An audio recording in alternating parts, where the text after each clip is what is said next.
You spent 30 years buying your way out of a cage, and the day they handed you the keys to walk free, they quietly locked the door behind you. Nobody warned you about this part. Every magazine, every advisor, every well-meaning friend at your retirement party told you the same story. Hit your number, pay off the house, walk away clean, and then the real living begins. But here is what almost nobody tells a man who actually gets there.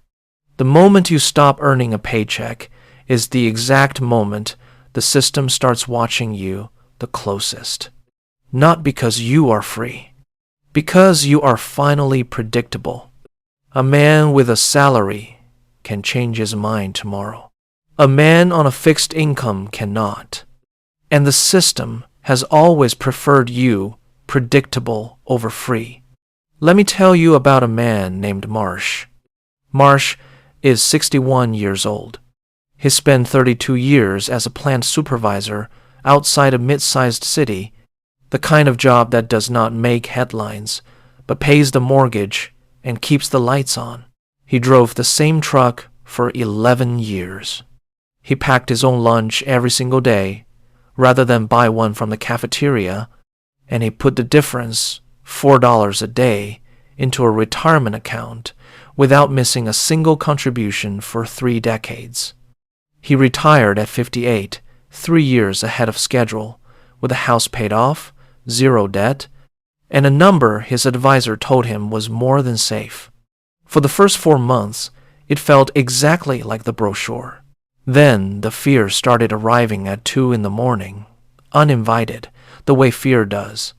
Marsh began waking up doing math in his head that had nothing to do with the actual number in his account, because the number was fine. What was not fine was the question underneath it. What if he lived longer than the number did? What if the market took a year, like it took in 2008, right when he needed to draw from it?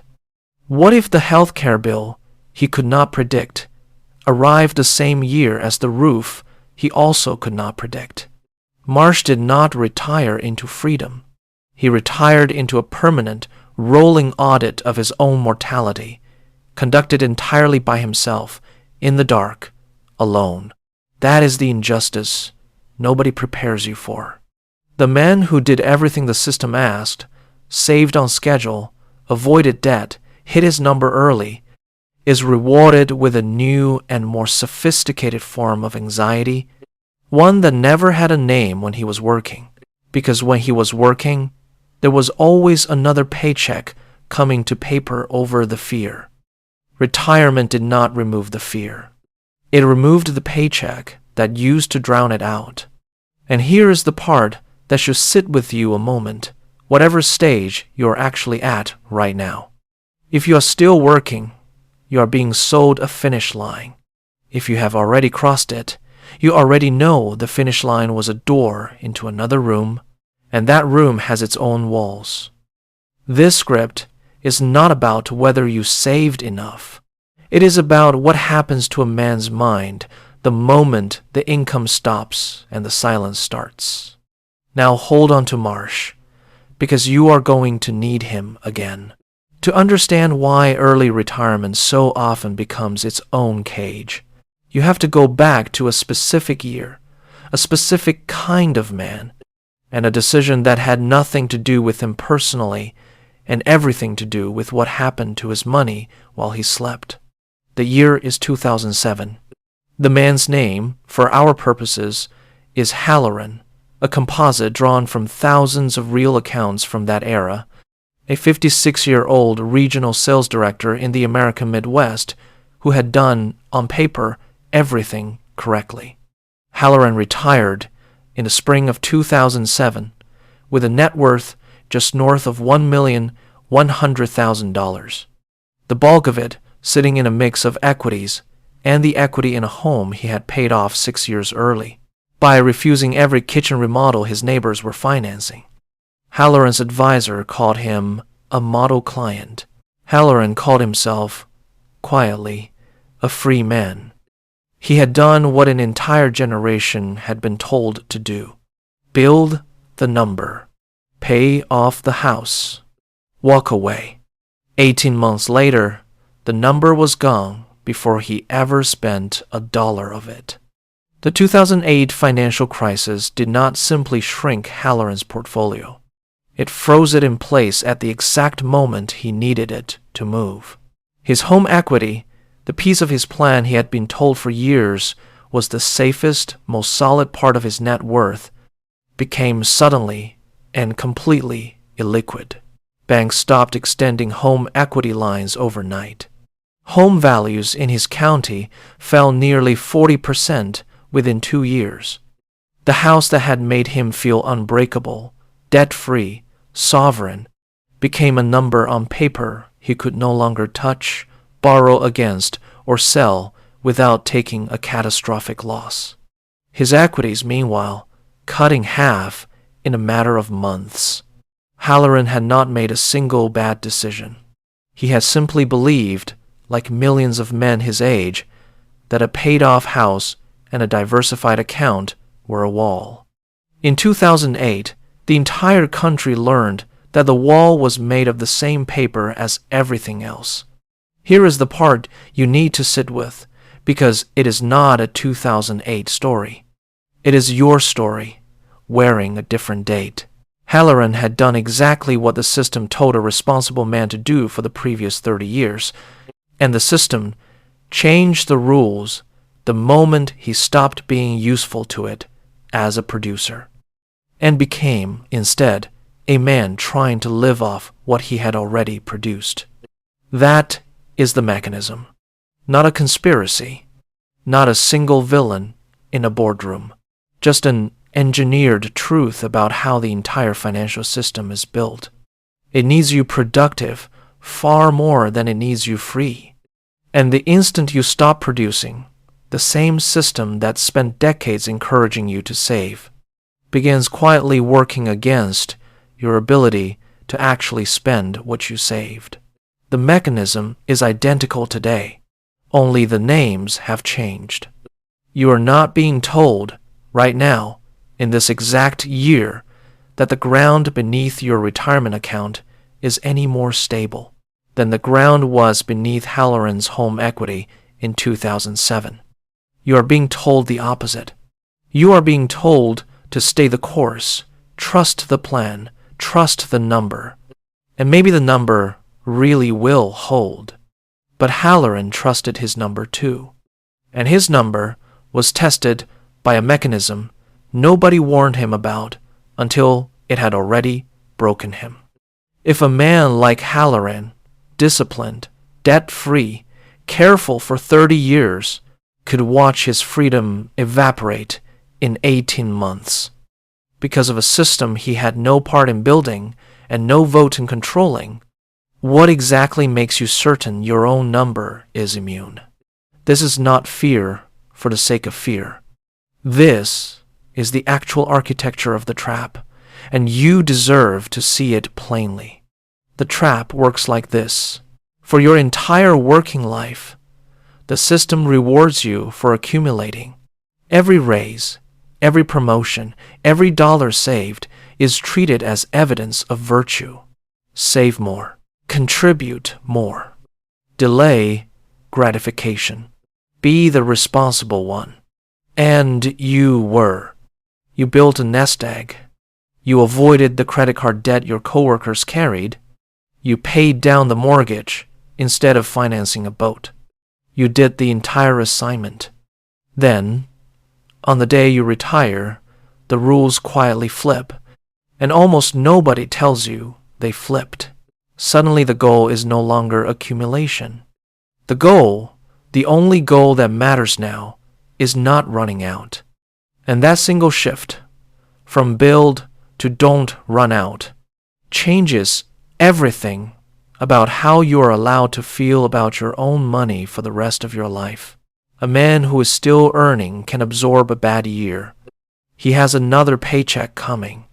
A man living on a fixed income cannot absorb a bad year the same way because there is no next paycheck to paper over the damage. Only the number, sitting there, doing arithmetic against his remaining lifespan every single day, whether he looks at it or not. That is the cage, not a literal fence. A permanent, quiet recalculation that follows you into every grocery store, every doctor's visit, every unexpected repair for the rest of your life. The freedom you were promised turns out to require more vigilance than the job you left behind. Let me introduce you to a second man, because Marsh and Halloran alone might look like bad luck. They are not. They are the design. His name for this story is Delroy. Delroy is 63, and where Marsh and Halloran built their own safety net dollar by dollar, Delroy did the other thing the system told a responsible man to do. He trusted the institution, 31 years at the same company, a pension he was promised in writing, healthcare coverage he was told would carry him into his 80s. Delroy did not chase the market. He did not need to. He had a promise, and for 3 decades, a promise from an employer felt like the safest asset a working man could hold. 4 years before Delroy planned to retire, the company was acquired. The new ownership restructured the pension obligations through a process Delroy had never heard of and could not have voted against even if he had. His guaranteed monthly benefit was reduced by nearly a third. The health care coverage he had been promised in writing was quietly converted into a stipend that covered less than half of what he actually needed once he priced it against the market. Delroy did not lose his pension through any mistake of his own. He lost it through a legal mechanism written by lawyers he never met, in a boardroom he never sat in, protecting a decision he had no power to influence. Think about that. Now put Marsh and Delroy side by side for a moment, because this is where the design becomes impossible to unsee. Marsh trusted himself and got trapped by fear of his own number running dry. Delroy trusted an institution and got trapped by a promise that turned out to be renegotiable the moment it stopped being convenient for someone else. 2 different strategies. 2 different philosophies about how a responsible man should build a life. Both ended in the same place, a man in his 60s discovering that the finish line he had been promised was never actually guaranteed by anyone, least of all the people who sold it to him. This is not bad luck happening twice. This is what the system does to a working man, regardless of which door he walks through, the self-reliant door or the institutional door, because the system was never actually built to protect either one. It was built to keep men producing for as long as possible, and to make the years after production feel just uncertain enough that even a well-prepared man never fully relaxes. Here is the part that should make you angry. The entire architecture of retirement anxiety in this country did not happen by accident. It is a natural consequence of a system that profits, at every single stage, from your uncertainty. The advisory industry profits when you are afraid you have not saved enough, because fear sells more products. The insurance industry profits when you are afraid of outliving your money, because fear sells more annuities. The healthcare industry profits when you are afraid of a catastrophic bill, because fear keeps you enrolled in coverage priced for worst-case scenarios you may never actually face. Nobody needs to conspire in a room together to build this. They simply all benefit independently from the same emotion, and the emotion is never resolved, because a resolved man stops buying protection against a threat he no longer fears. That is the rehook, and it is worth sitting with for a moment before we go further. Early retirement was never actually sold to you as freedom. It was sold to you as a new relationship with fear, one where the fear never fully leaves. It just changes its clothes and moves in with you permanently. The paycheck used to keep it at bay, Once the paycheck stops, fear gets its own room in the house. But here is the mechanical truth underneath all of it, and it is the part that actually sets a man free rather than simply informing him. The cage is not the number in your account. The cage is your relationship to that number, specifically the belief that the number's job is to protect you from every possible bad outcome for the rest of your life. No number can do that. Not Marsh's number. Not Halloran's number before 2008 took a bite out of it. Not Delroy's pension before it was quietly renegotiated by people he never met. The number was never the wall. The wall, if one exists at all, is something else entirely, and it has almost nothing to do with the size of the account. The wall is how little you actually need from any single system to remain intact. A man who has structured his life so that no one institution, no market, no employer, no pension administrator, no single point of failure can take away his dignity all at once. That man has something the number alone can never buy him. Call it financial independence if you want the polite version. The blunter version is this: he is judgment-proof against panic. Not because nothing bad can happen to him. Bad things happen to Marsh, to Halloran, to Delroy, and bad things will happen to you too, at some point. Because that is simply what it means to be alive long enough to retire in the first place. He is judgment-proof, because no single bad thing can take everything at once. And a man who cannot be wiped out in a single afternoon carries himself differently than a man who can. You have seen that man. You have stood next to him without knowing exactly why he felt different. He does not raise his voice in a negotiation. He does not flinch when a bill arrives that would panic someone else. He is not richer than everyone in the room, necessarily. He is simply someone who needs nothing from the room. And a room, any room, a boardroom, a bank, a family gathering. He can always tell the difference between a man who needs something from it and a man who does not. That posture people call quiet confidence, that thing people call presence, it was never actually about manners or charm. It is math wearing a calm face. And that brings us back to Marsh, sitting at his kitchen table at 2 a.m, doing the arithmetic that never seems to resolve. Here is what Marsh eventually understood, months into the fear, and it did not arrive as relief exactly. It arrived as clarity, which is often the more useful thing. Marsh's number was never actually broken.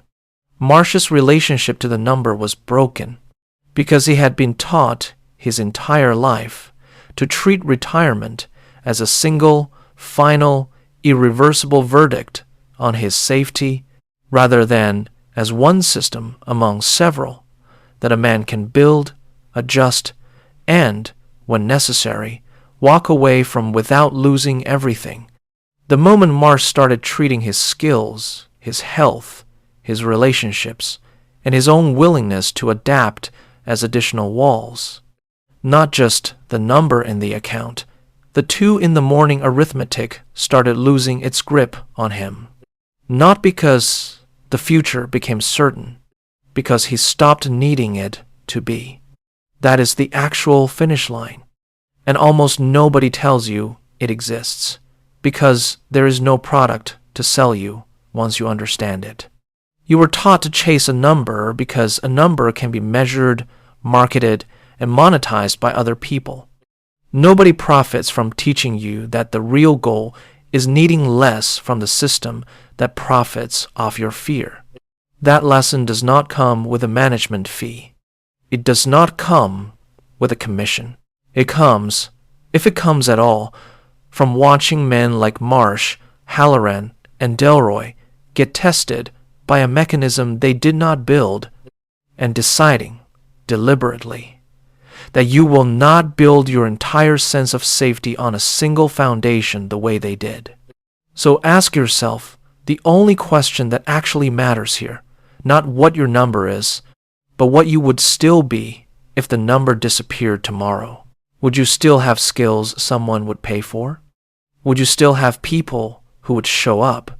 Would you still know how to build something from nothing, the way you once did before the number existed at all?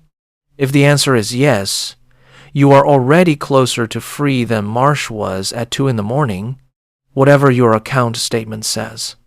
The cage was never early retirement itself. The cage was believing that one number, built once and never revisited, could carry the entire weight of the rest of your life without you. Independent, adaptable, unshaken. That is not a number. That is a posture. And a posture, unlike a portfolio, cannot be frozen by a crisis, renegotiated by a boardroom, or erased in 18 months by people who never knew your name. The door was never locked. You just never thought to try it.